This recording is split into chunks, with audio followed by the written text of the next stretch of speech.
Niyə arıqlamaq üçün oruc yox, breketi seçməlisiniz? 1.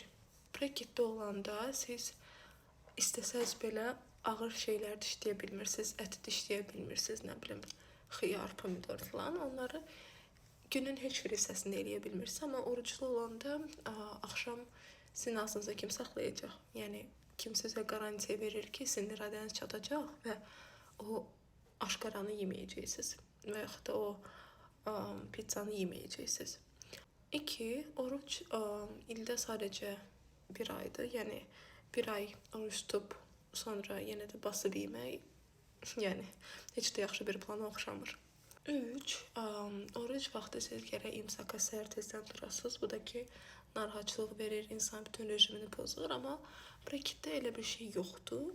4. də ki, oruc vaxtı siz gün ərzində özünüzü çox halsız hiss eləyə bilərsiniz, su falan içmirsiniz, amma arıqlamaq üçün yəni su içmək lazımdır. Ona görə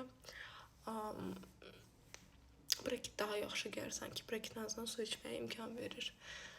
Ən əsası isə ümumi olaraq qoy oruc tutum, həm savab yazılar, həm də ki, arıqlayaram deyə düşünən insanları səmimi qəlbdən qınayıram.